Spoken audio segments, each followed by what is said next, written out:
Hello, and welcome to Look What You Made Me Read podcast, all about books and making your best friend read the books that you want to read. With you, as always, are your two favorite hosts, Kat and Val. Hi. I love the I don't know. flourish. I don't It's know what that was. I she's on suddenly saw camera. myself on camera and I She's on panicked. camera, so she's like jazz handsing. Love that. Yeah. Okay. I have to not look at myself. But you're so pretty. Yeah.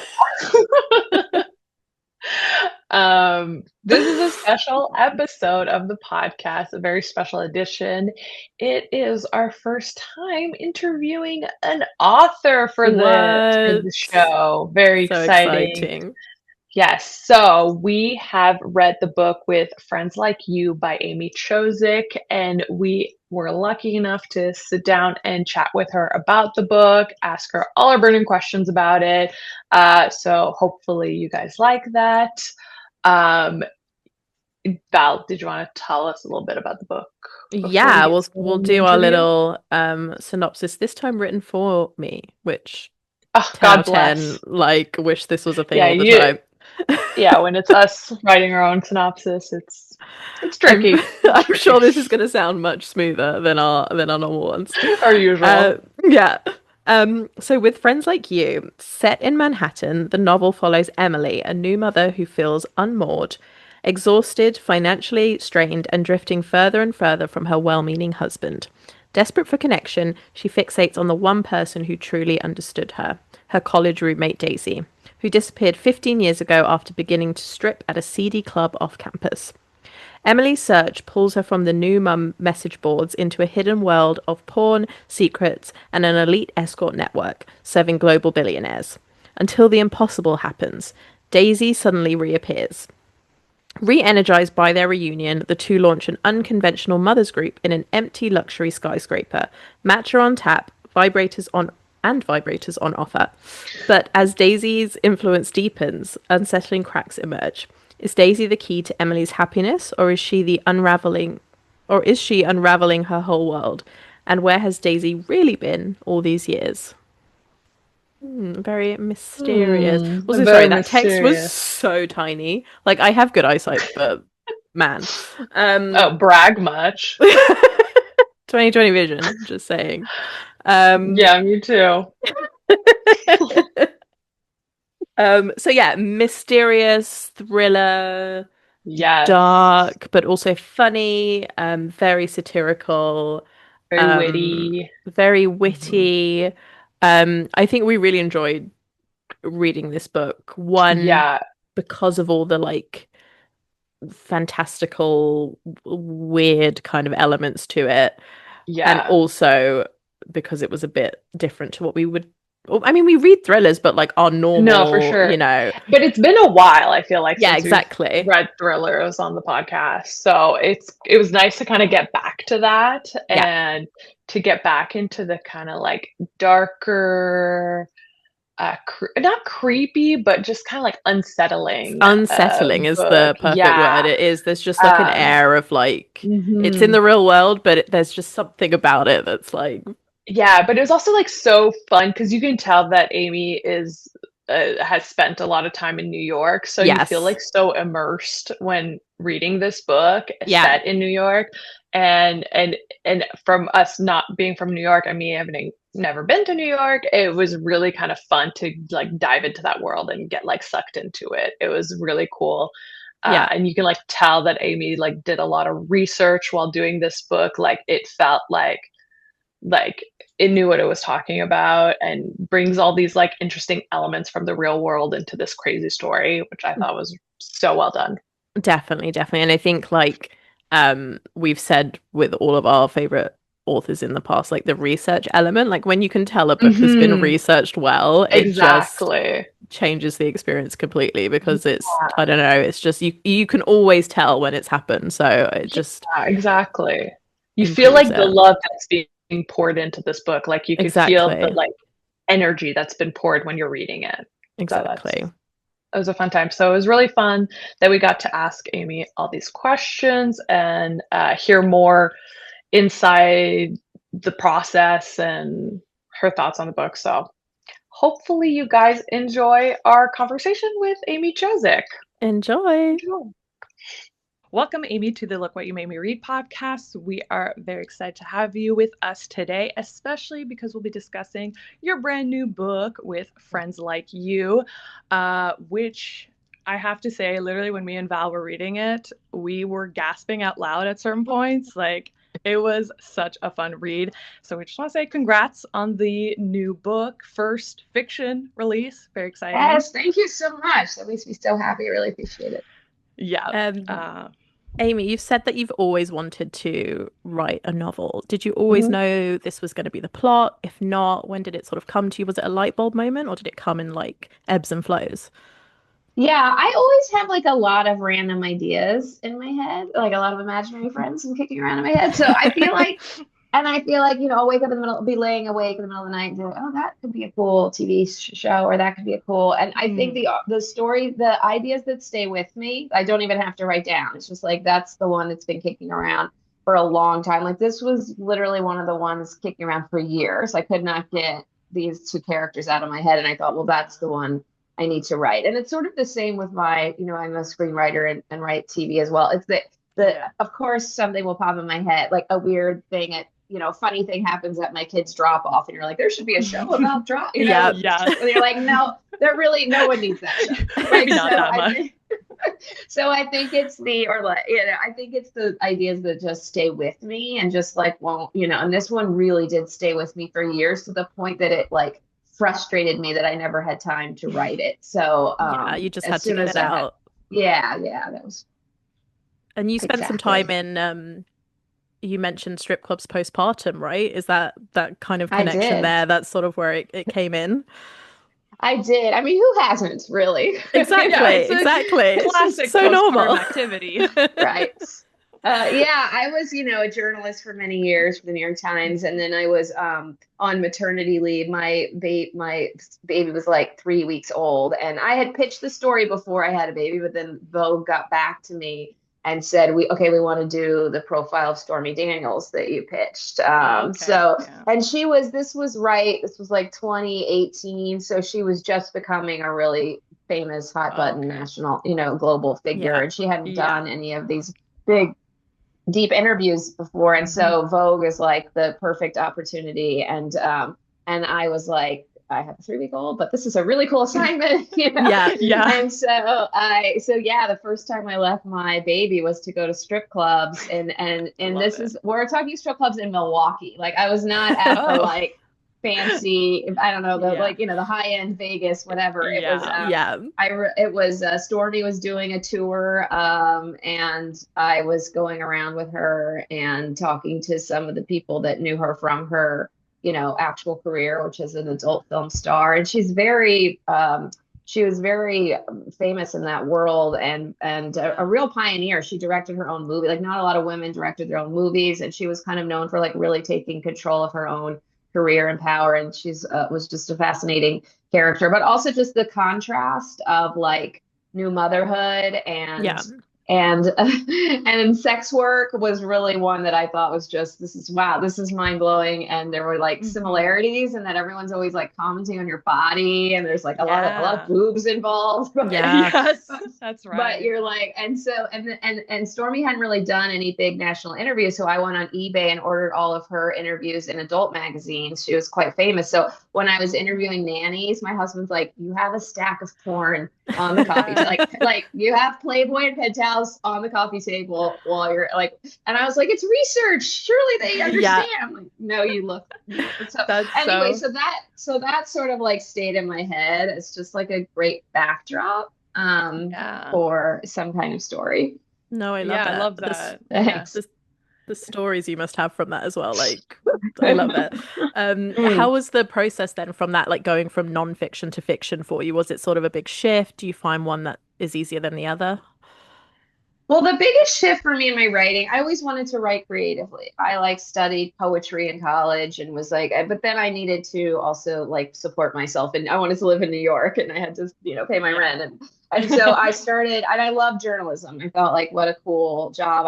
I'm writing and I'm experiencing all these different things and meeting different people. So I, started working at the Wall Street Journal and then I worked at the New York Times and I covered politics and I was a foreign correspondent and I love journalism, but I still had this like itch of like I'm not writing. Of course, you can write. As grateful to the Times, I could write long form, sort of in my own voice, but you're still a journalist. And so the biggest shift for me was when I wrote my first book, which was a memoir called Chasing Hillary. Even though it was nonfiction, I was really allowed to like write in my own voice. And I think that led to I adapted that into an HBO Max show called The Girls on the Bus. And so that sort of was my entree into fiction.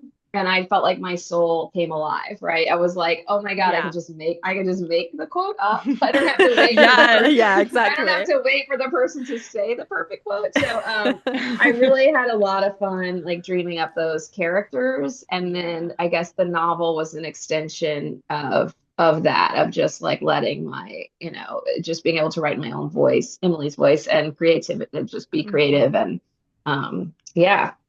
Yeah, I imagine there's a lot of freedom in doing fiction. Yeah. Hmm. And there's a lot of Um, freedom between doing a script and doing a novel. right. Like, because when you're writing a script, you're constantly thinking about time, how much time you have on screen, how much Hmm. a budget. Like, you can't just like write a car chase. You have to think about how much that's going to cost to Yeah. produce. Yeah. And there's a lot of math like involved in like your midpoint has to land right here in a 100-page script. Like, there's a lot Right. to think about. Which like Makes sense. screenwriters are amazing at, but it was really a medium I had to learn. And then when I looked at like the blank page of a novel, I was like, oh, right, this is like a vacation. So, Yeah, for sure. Um, so did you find your background in journalism like was a big advantage when it came to researching this book since it dives into some pretty intense subjects? yeah, yeah, for sure. And I find journalism really useful in the novel for sure because I had and then circled back to a lot of sex workers. I Hmm. talked to a ton of mental health professionals. Like I went to the library a lot. I kind of did use a journalistic approach to a lot of the topics Yeah. in the book, which was useful. I also just think that journalism, it's less like I wrote this story and now I want to adapt this story to real life. Like I did a big story on Mm. Elizabeth Holmes right before she went to prison. It was Yes. an exclusive. I don't really want to like write an Elizabeth Holmes movie. However, like learning about her pathology and like a character Hmm. like that, what makes her tick, and the way she spoke, the way she believes certain things, like that is really useful to like create a Totally. fictional character. Yeah. So 100%. I feel like that is where journalism really comes in. Like I feel like so many of the characters, even honestly, 527 Park, the tower. Some people who Yeah. read the early draft were like, there aren't these empty like, and I luxury towers, and I sent them all these articles. The Wall Street Journal and New York Times have done these big investigations into these luxury retail being used as like tax shelters. I'm sure it's in London too. It's Oh. like people don't Yeah. just use them as pied a terres and don't live there, and they're literally like practically empty. Wow. So I tried to make everything as wild as it got, like Yeah. always sort of Yeah. rooted in something real. Yeah, that's what it felt like when I was reading. Like, you can like feel that atmosphere of New York, but like in this kind of like fantastical, crazy plot, which Yeah. Oh, good. was really well done. Oh, thanks. Um, yeah. So I noticed when I was reading that Emily seems to have a lot of common with you, coming from Texas, going to university there, and then moving to New York. Do you see a lot of yourself in Emily? I do. I think Emily is hopefully much more of a mess than I am. Yeah, yeah. The funny thing about writing fictional characters is that I mean, this sounds so narcissistic, but I guess it's just true. They're all like me, because that's Yeah, the only experience I have to write. So, like, I'm writing a legal totally. show right now. It's set up at Apple, and the Oh, protagonist is a 60-year-old man. And I feel like Lonnie is oh. me. Lonnie is me, like, because Okay. I don't know how else of course, he's Yeah. like a totally different character than me, but a lot of the things, the emotions I think have to come from something that I'm also in a writer's room right now for a new HBO Max show.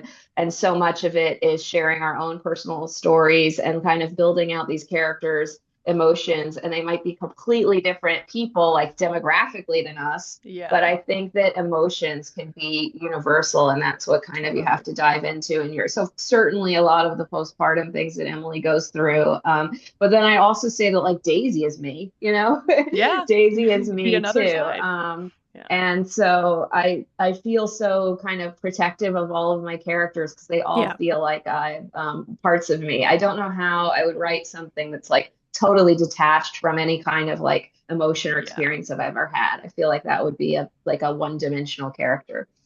On that Makes note, then, do you sense. Yeah. sort of see yourself in Roman as well? Because I think the way you wrote Roman, I found fascinating because a lot of men in these sorts of novels tend to be like the villain or Yeah. like completely like terrible, useless, like, but he has this quite like likable aspect to him where he is sort of trying his best, even though he doesn't understand what Emily is going through. Is that Yeah. sort of like, does that come from you or does that come from like your husband or like where does the Roman character come from? Yeah, definitely. I mean, you touched on something that was really important to me. Like, I feel like a lot of postpartum stories, the husband is just like a monster. Yeah, He's just yeah. so mean, or Yeah. they're completely absent. And I feel like Roman was, yes, for sure. I have like a deep love for Roman. And I think also his relationship to his mom, like, came from a lot Yes. of my relationship to my mom. But I also just wanted to not fall into the trope that like, the husband is so horrible because I also feel like what's going on, the pressures that Emily and Roman are facing are a lot less like my husband's an asshole and they're a lot more societal, right? Like he went back to work. He didn't get a paternity leave. Like, Yeah. could he Yeah. have helped her be less lonely? Could he have helped her have childcare? But structurally, it wasn't set up that it's not set up that way, And I think Yeah. I do have a lot of empathy for him because he's worried he's going to lose his job to AI or a 24-year-old. And I think that's something like we're all experiencing. Yeah. So it was important to me to make him like not a villain. He's a little clueless. In Yeah. Texas, we Yeah. say, bless your heart. He's Yeah. trying. But I also just think like the poor guy like is worried about his job. He's the primary breadwinner, and so many people in New York, London, big cities everywhere. It's like you have two good jobs, and you still feel like you're barely able to pay the rent. Yeah. And I wanted him to just have all those colors and not just be like a total jerk who is neglecting his poor wife. Yeah. So, and I like Yeah. at some point, I'm glad you felt bad. Like at some point, like you do, you're like this poor dude, like his wife's Yeah. running around like acting Yeah. crazy, and he's just trying to hold down a job. So Yep. I do think I do remember the moment, like because I was always like super ambitious in my career. I was on the campaign trail. I was like, Yeah. and then when I had a baby, and like Robert, my husband, is like dress for work and going back to work. And I was like, wait, what? Like you get to hang out with Uh, adults all day. You get to like go back to your life and like have adult conversations. And I'm gonna be home like folding little socks. yeah. Like Yep. what? Like it just like drove home the gender roles in a way that we Yes. Yeah. never had. We never had that in our marriage. Like we were like both Mm. working. We'd go out to dinner. We'd like hang out on the weekends. And then as soon as the baby came, I felt like structurally society like Yeah. thrust these gender roles onto us. Like there was no option. Like if he wants to take the maternity leave and you're feeling good to go back and have adult conversation, like there, of course, physically, like your baby needs you more than they need, the Yeah. dad. Yeah. So Yeah. it was like a real eye opener to me. I was like, oh I can wow, like see that. it was like, Yeah. welcome to being a trad wife. Like, Yeah. Literally. Yeah. not No, it was quite. I wasn't churning the butter, but like I might as well have been. I remember like folding under like I still when I'm folding underwear like for the whole family, I feel Amish. I'm like, what is happening? Like, like, what are and we I get doing? yeah, and I get like really bitter. I'm like, do you think Cormac McCarthy was doing his whole family's laundry? Like no great male author was doing that. So I get like very Yeah. indignant about it. It's like it's just laundry, it's fine. But like I that was a process to get to me to Yeah. accept Yeah. that like this is just the way it is, and we have to make it work with all of those additional responsibilities. Absolutely, definitely. Okay, my next question has Mhm. a little bit of a backstory, so sorry if Okay. this is quite long, but No. one of my friends is always trying to get me to read the Neapolitan series by Elena Ferrante, Oh and yeah.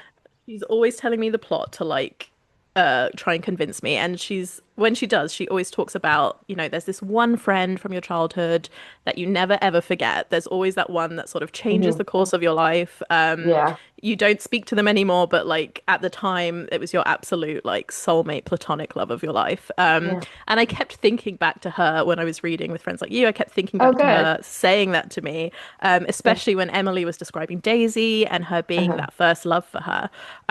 Is that something you relate to, that sort of relationship? Is that what you wanted to get across when you were writing about Emily and Daisy?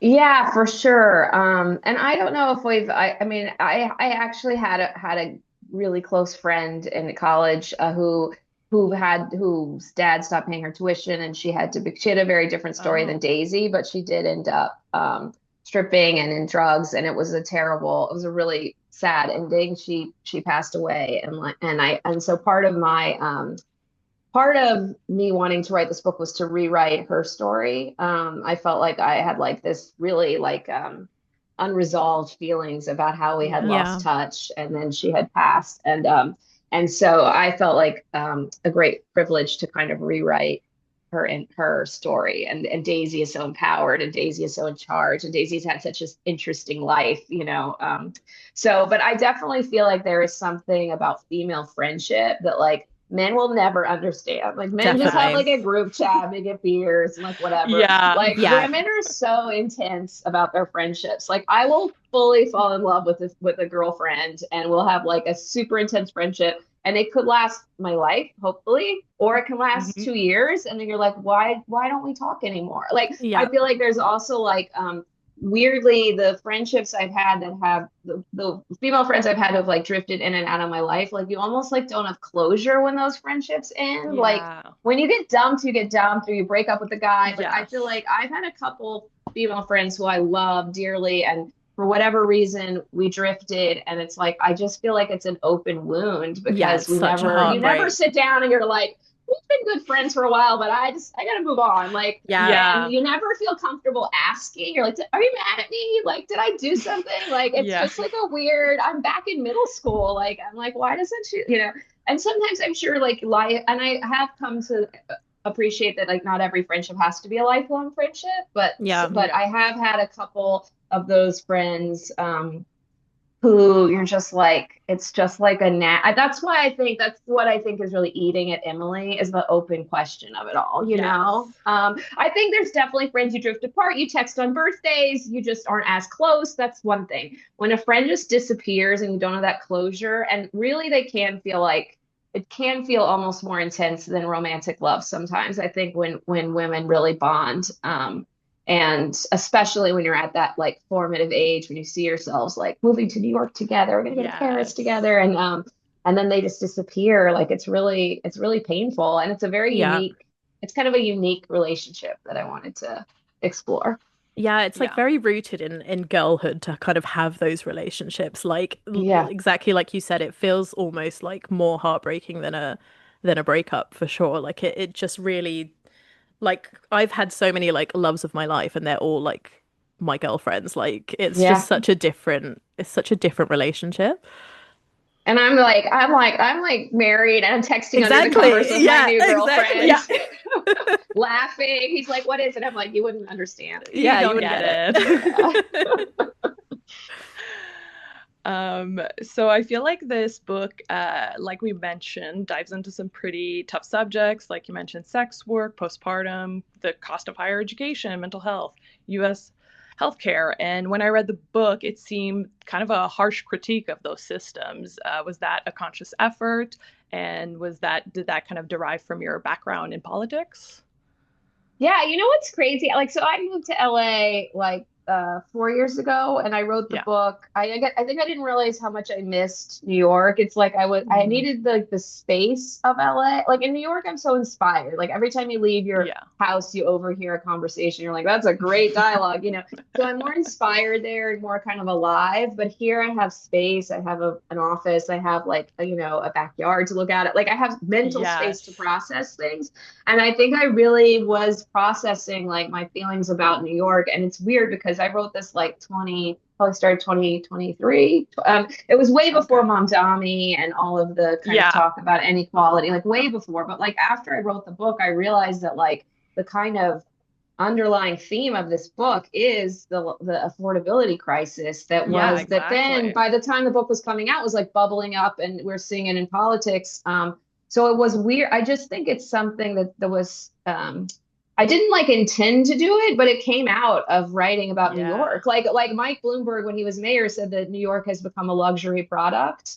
And I think Right. that's true. And I don't think Hmm. I realized that. Like when you don't have kids, you can just like wander home and whatever, and I love New York. And then suddenly you're like you really can't afford to raise kids there. Yeah. And private schools and nannies and the whole thing. And I don't think it really hit me. And so I think definitely it was less like I want to write a political book because I cover politics, and more like kind of grew out of all of this.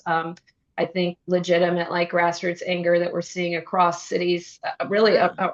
in everywhere. Like the birth rate is declining, and everyone's like, those selfish women don't want to have a kid, and it's like, no, we can't fucking afford to have a kid. Like, Literally. we're not just like horrible. Like we're, by the way, I think it's fine if women choose not to have a kid, but I do think a lot of going into whether you're going to start a family has to do with like, can we afford it? Can we like, you have Yeah. failing public schools. You can't afford a house. You can't. So, childcare is crazy. So I think that was definitely like came out of it kind of organically, but, Yeah. I I was yeah, I think I'm writing the script now. I'm adapting it, and I think the script even Yes. more so. It's like it really is I think it really does say something about our capitalist system, and Literally. Emily finds a way to make it work. I mean, when we used to have kids, you used to have like, a village, and she Yeah. doesn't. Exactly. And I think online, she has this like Jujubee app, but like we have this like Yes. facade of community by looking at your phone, and it's actually even more isolating. It Hmm. actually, I Definitely. think, adds to loneliness. So, Yeah. thank you for identifying that in the book, because I definitely think it Yeah. was kicking around less like I'm gonna write the book that's like my, but it was weird when I saw Mondami get elected. I was like, all the things he was talking about were things that were like, in the book. Yeah, Um, these like big issues in the book. Yeah, so it's interesting that it's coming around at the same time. That's so like yeah, a fun coincidence, sort of. yeah, Uh, but yeah, when I was reading it, like I think probably for Val, it's similar that because we're from Canada and the UK, like it yeah. just seems crazy that there's no paternity leave or Hmm. so little maternity leave. It just, yeah, like I know it happens. Obviously, you hear a lot about Right. politics in the US, but it still feels Oh my crazy. God, my sister-in-law is a teacher in Ireland, and she gets a year for every baby. Her Yeah, husband gets like exactly. 6 months. And also just the healthcare system, the fact that you could go like bankrupt because you need to get like postnatal Yeah. care, Yeah. and your premiums went up, and we don't cover your copay. And it's just all it's like it's really insane. The Yeah. idea that healthcare is a privilege Yeah. is a and Crazy. I think it's yeah, and you are seeing it in like a really radicalized electorate right now, Yeah. because these things have, I think especially probably like a generation yeah, a little bit younger than me, but it's like, what the hell, I did all the right things, I went to college, I Yeah. like, and I Hmm. can't afford any of this stuff. And I Yeah, think it's that's all also the point about Emily and Roman. Like, they're not poor. I'm not trying to say that they're like impoverished. They're like, they both went to college. They're both working hard. They're like mildly ambitious. Like, why can't they just have a be nice life? yeah, you'd think they'd be able to exist and just Yeah. thrive, but yeah, it's crazy. it's those things where like I Um, always see online like people from the US like who have just had a baby, they'll like post the bill that comes in and it's like use of the bed, like 3K and like things like that. And it's just crazy to me to see those things. Like obviously come living in the UK, I'm just like it's just wild. Like it's mad. It shouldn't be that way. I know. It's really crazy, and how no we can't seem to fix it. And Yeah. seems like Yeah. it's getting worse, not to be Yeah. pessimist, but Yeah. But yeah, also yeah, have there's a more line in babies. the yeah, exactly, but also, God, the population's dying out. Have more babies, and here's your $100,000 bill for your, Yeah, so exactly. Yeah. yeah, there's a line in the book about like what kind of city has homeless shelters that are full, and luxury condo Yeah. towers that are empty. And I just felt like the 527 Park of it all was so important to me, because like that, I just remember walking around New York and being like, are you kidding? They like destroyed our skyline. No one's even living there. They're just Yeah. literally billionaires with Yeah. peanut. And it's really to me like a big middle finger to this. It's like this is it was such a towering symbol of inequality to see those buildings go up when there's an affordable housing crisis, you know? Definitely. Now I Absolutely. sound like I'm running for office. I swear it's No. not really a Yeah, political yeah, book. yeah. You're like, and I've got an announcement at the end of this. Yeah. But speaking of Emily, when she's giving birth in this book, or when it's depicted, it's like it's very graphic. It's very kind of it gives me this visceral feeling when I'm reading it, and I feel like it really adds to the tone of the book, like to have this kind of almost horror movie moment using Yeah. something that happens to like people every day, and I'm wondering if that was like intentional. Yeah, for sure. Like I think Emily had to have something really bad happen for her to have Mm-hmm. this sort of like mental break that drives her into Yeah. the rest of the book. Like it couldn't have just been like I'm lonely and Abuse. Yeah. I can't adapt to new motherhood. Like I wanted her to also be like, sorry, Emily, physically not feeling outside of her own body, you know, and really physically suffering. And I also just think that this is like happens to a ton of women and no one really talks about it. Like no one's like, Yeah. congratulations on your baby. You might need pelvic floor therapy for years after your delivery. Like Yeah. no one really talks about. Of course, there's a lot of great depictions of the realities of motherhood now, but I just wanted something very visceral because I think we had to really Mhm. be we had to buy, for one, Emily is not like a traditionally likable character. Hopefully, you like her and you think she's funny and you want to hang I out with do her, but like she's her. complicated. She's complicated. So Absolutely. I feel like, for one, it like you really feel for her when you Hmm. know, understand what she's going through physically. And then I also wanted you to kind of like be on this journey of like, well, why does she feel so outside of her own self? Like, why is she? And it's like Yeah. she doesn't even feel she doesn't feel like she's in her own body or has control of her own body. And it's a terrible, isolating feeling. Yeah. Well, you nailed it. You nailed it because it was like it was very visceral. Oh, nice. You can skip those pages if it's too gory. Yeah, if it's too much, but as we love like horrors and thrillers, Yeah. so Yeah. it was right up our alley. It's funny. The script is much more leaning into the horror of it Oh, all. I It's love much more that. like Interesting. erotic thriller, much more horror. And that Oh. scene, like writing that scene was definitely one of Hmm. the like, yeah. I Love love that. that. Okay. Yeah, I mean, I was going to say, like, I think the whole book, which this is a compliment, I think a lot of parts in the book made me quite squeamish. Just even like her walking down the street and the way you're describing her, like sweating or like just juggling everything or like just her sheer Yeah. exhaustion. Like, I really felt for her in those scenes. And you mentioned just now, like, you kind of wanted people to have that empathy for her. Why, why was that? Why did you want people to kind of like feel for her in that way? Well, I feel like that is just reality. I did have like you're pushing a baby through New York in the summer. It's like it's rough. Nobody wants to slow down. Like very few people want Yeah. to help you down the subway with those. They're more like, oh, you're married, you know. And I'm Get like, in I my get it. way. I used to be you. Like before I had a baby, I was probably like not that helpful to. So you just become sort of invisible. I remember like trying to get a Hmm. coffee with the stroller and people just like dropping the door on me, and it was just like I just felt like a new sense of like the city is like not for me. And of course, Yeah. so many Mm. people raise babies in New York, and I think we would have had a great time. Sometimes I miss it and think we should have, but there is this period where you're like, oh shit, like I'm at the coffee shop I always went to, and I'm getting dirty looks because I brought a baby, you know. And so I wanted Emily. I also wanted, I think it was very important for it to feel like Emily had nowhere to go, right? Because she ends up like going Yes. cray and taking over a luxury tower, like with her Yeah. friends. So I feel like to get her to that desperation, you had to really understand that, like, she doesn't have a place to clean a dirty diaper. Like, the Yeah. sandbox is Yeah. really dirt. My kid pulled a dirty condom out of the sandbox. Like, you know, you had to, like, Yep. really feel the city was, like, not set up for her. She didn't have anywhere to go. And it's weird because for some reason, those like when you're trying to entertain a baby all day, it feels so like the days feel so they say the days are long and the years are short, right? But those days Oh are like yeah. I got 1,000 hours ahead of me and I don't know what to do. I don't know what to do. So I don't know where to go. I already did the like mommy and me class at the Yeah. library and now all the nannies are leaving and I don't know who to talk to. And so I really think that she had to be like pretty desperate to end up, you know, doing what she did, which we won't Yeah. give any spoilers, but shit No Yeah. gets cray. spoilers. Yes. Thanks, appreciate that.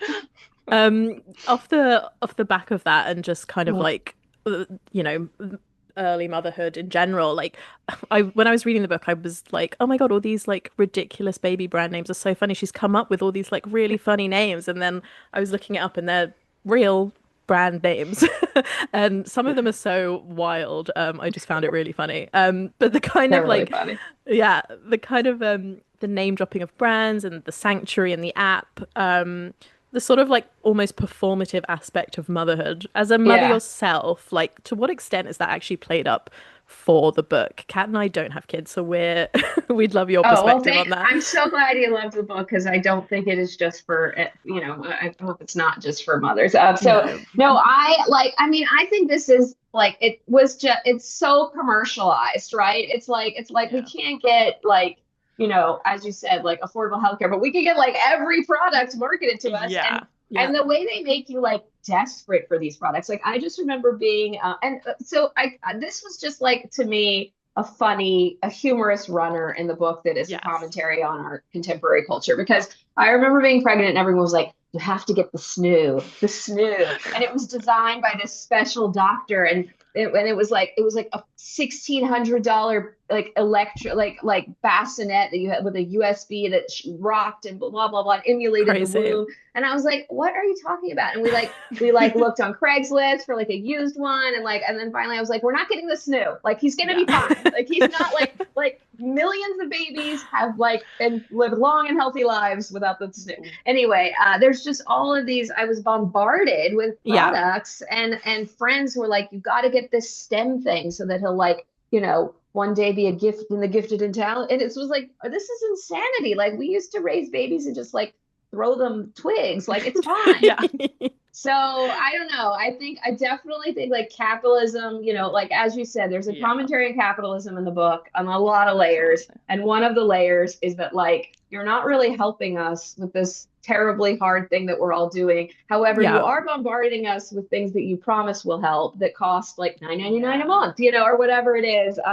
I felt Hmm. very bombarded by marketers and products, and I felt like I was almost like I was a new demo to them. It's like you're not Yeah. like a Yeah. new mother who needs actual support and actual human contact. You need like you're a new demo to be marketed to. And I just wanted to like I feel like that might be controversial in the book. Somebody might be like, why does she keep mentioning this happy baby teething with her? But like it was just so to me part of the postpartum experience that was like almost like absurd. It was just so absurd that I wanted Yeah. to weave it in. Yeah. No, I think it Um, works so well, especially as like a non-mother, to be like, oh, this is what it's like. Like you're just getting bombarded with all these names. Like, Mhm. I know. it's You're like, I fascinating. don't understand why he's not sleeping. I bought the Yeah. like what Yeah. the like starfish light up, blah blah blah. And you're like, yeah. Like It's he's a so baby. funny. Yeah. Yeah. Um, and then when you're writing all this like kind of heavy subject matter, does that take a toll on you when you're writing? Do you need to like take breaks, or can you just sort of power through? I do. I had a lot of fun writing this book, and I feel like if I'm not having fun writing, then someone's not gonna have fun reading. So like Yeah. it would be, but like Robert would come by after like at the end of the afternoon and be like, "How's it going?" And I'm like, "Shit's getting real dark for Emily and Emily and Daisy."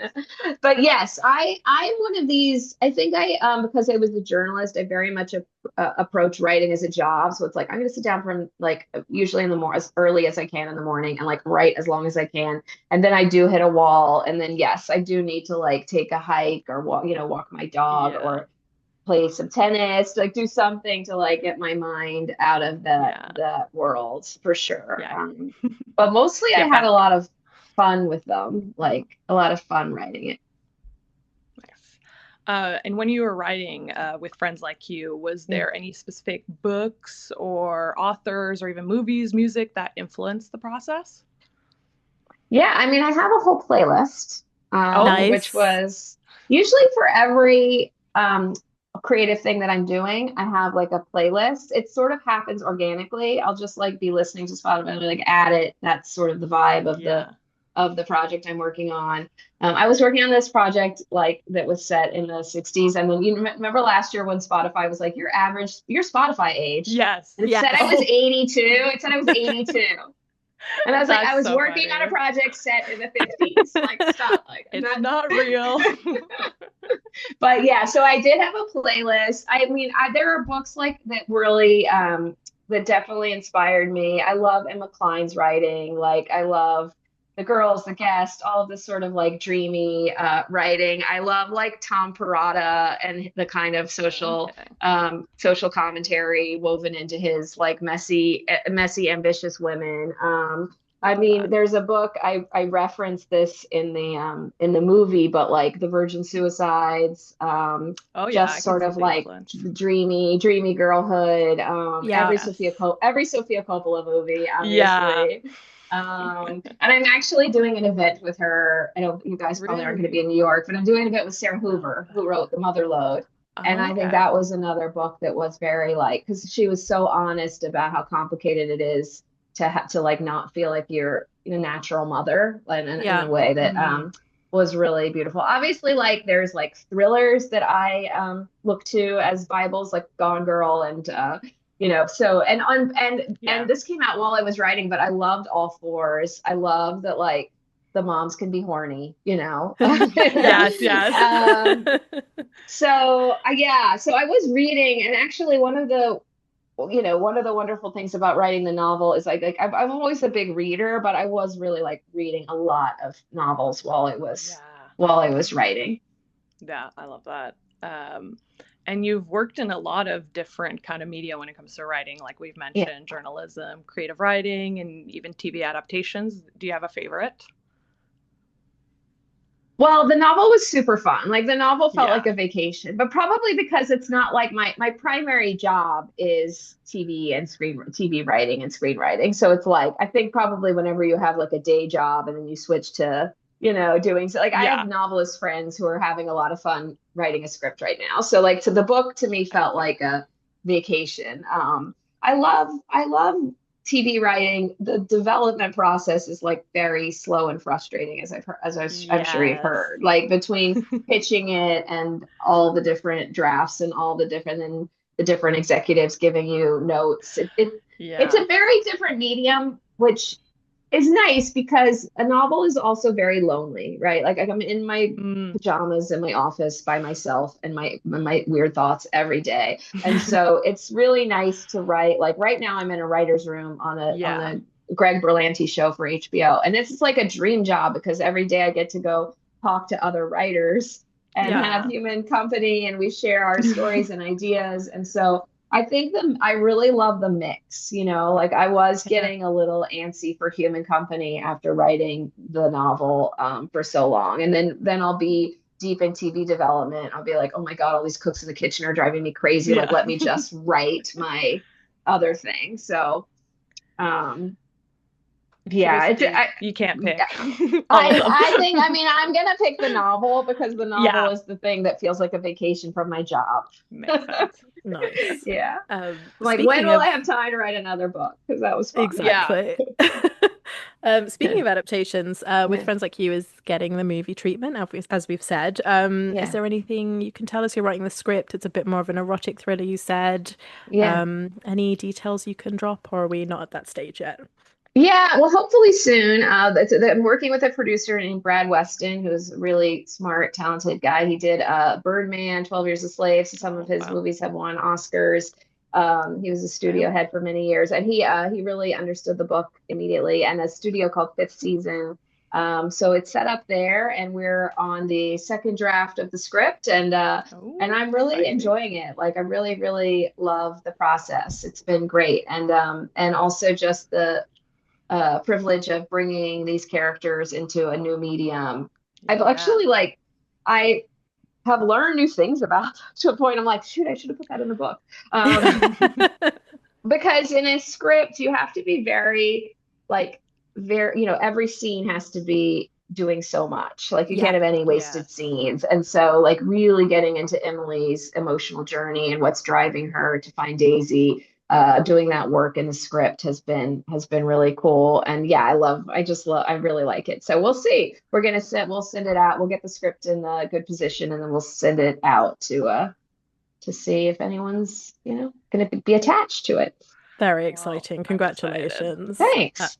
Do you have like a Thank dream you. cast at all? Have you thought of any Yeah, casting but I yet? never want to I don't want to Oh, jinx you Yeah, don't it. want Jinx. Yeah. Yeah, yeah. Fair. fair I have enough. dreams, definitely.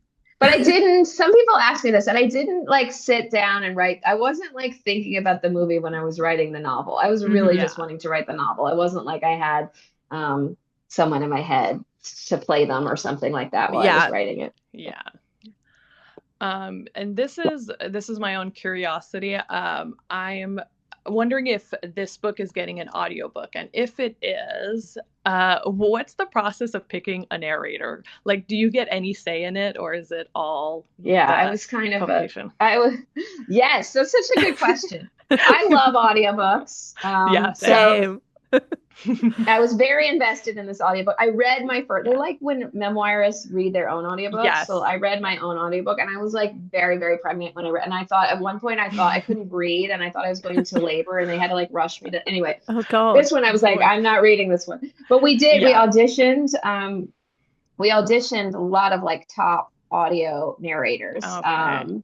And I kind of rejected a lot of them, like not because they Ooh. weren't beautiful, they had beautiful voices and beautiful narrators, but I wanted this very specifically to feel like a friend telling you a story. Like Yes. sometimes I Mhm. just think an audiobook, it was like, and then Emily went across this. It felt like a narrator, Yes. right? So we didn't Yeah. reject them all. We got them to like reread, right? And then we got a new batch in and like kind of like they were great. The publisher was amazing and like let me be very involved in making sure that like not just the voice was right, but like the tenor of how they delivered it was right. Yeah. Because I didn't want it to be kind of like a slow narration. I wanted it to really feel like a crazy friend who's telling you a story.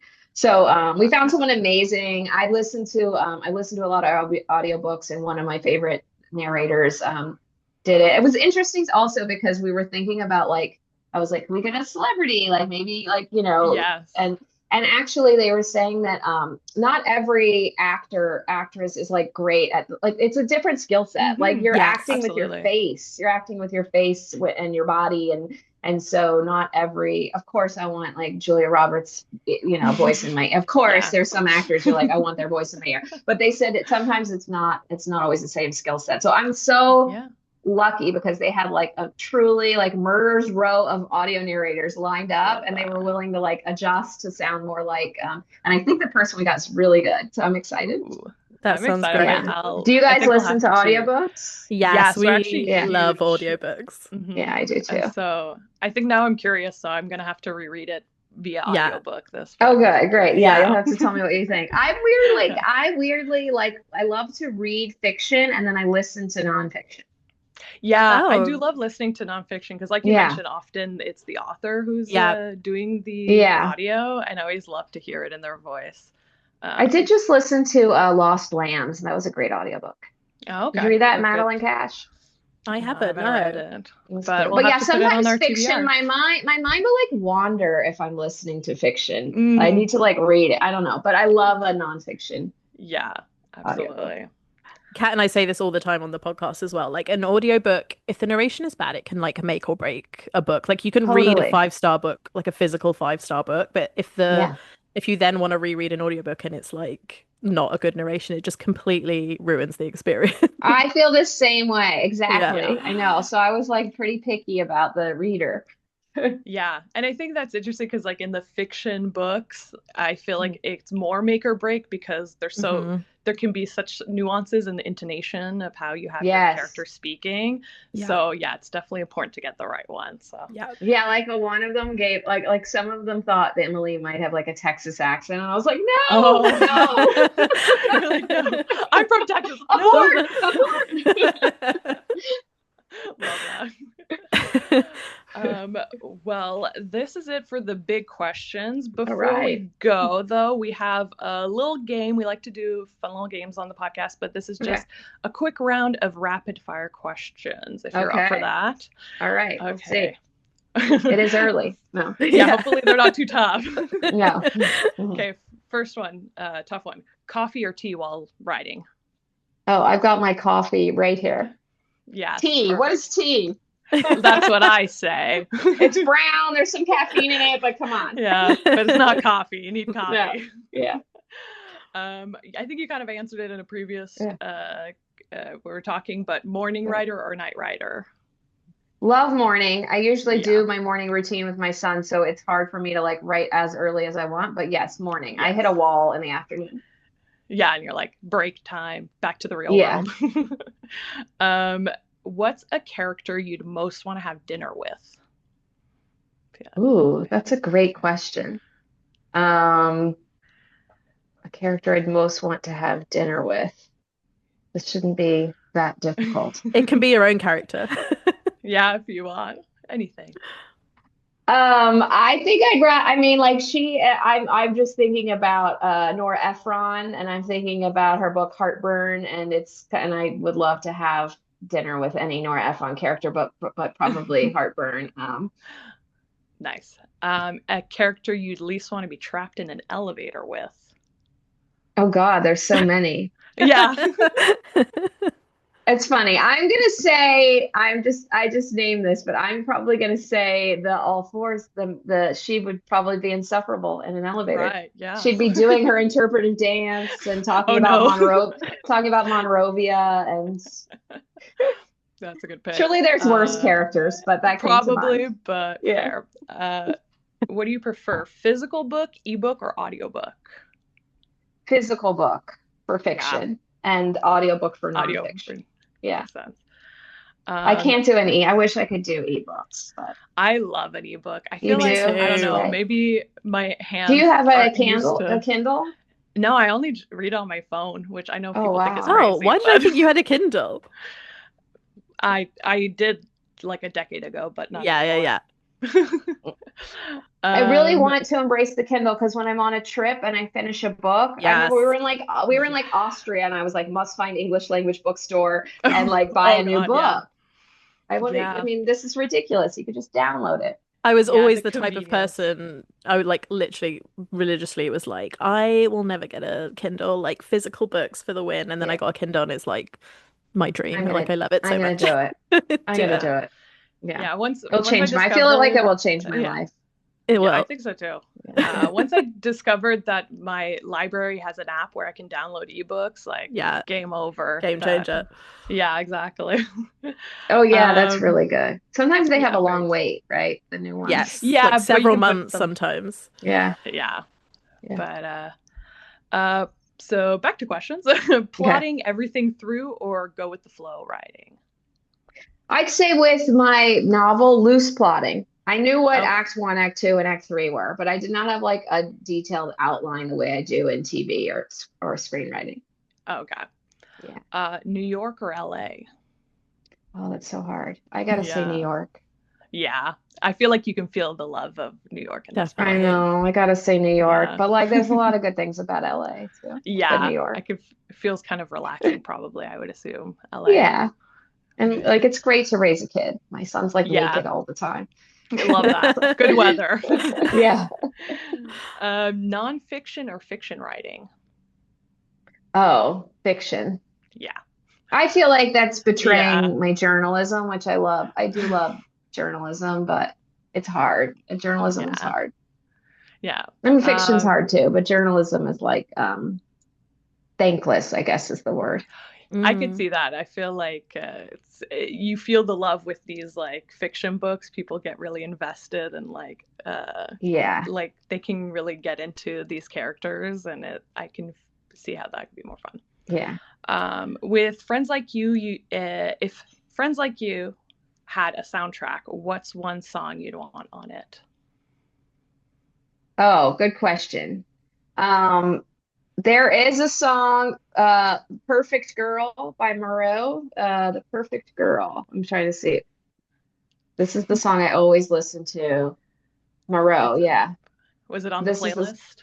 It's on the playlist, and that's the Nice. song that I always listen to when I'm like kind of stuck on something with this project and I need to like get Emily and Daisy back in my head.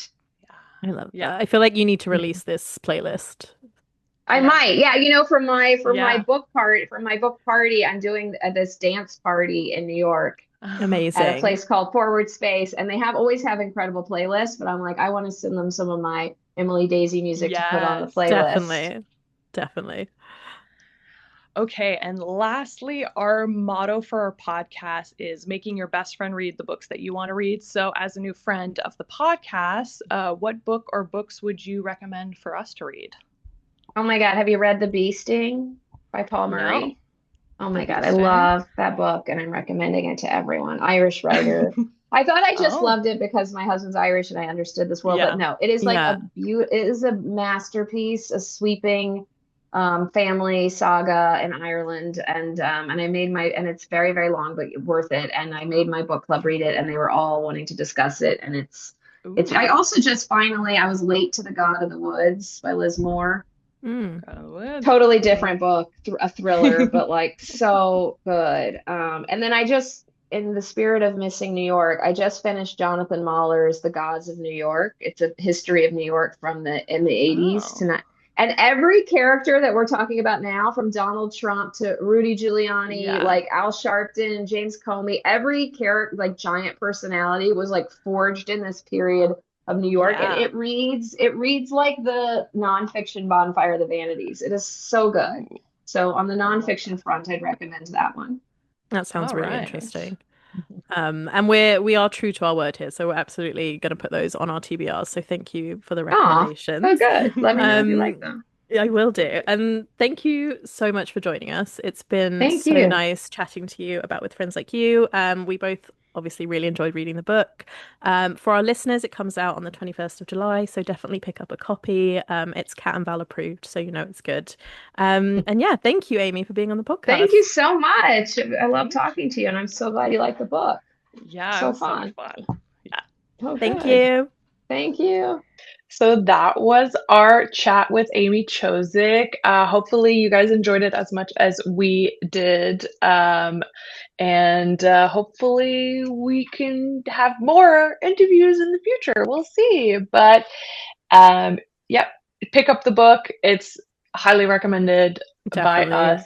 So good. And we'll see you guys next episode. Goodbye. Bye.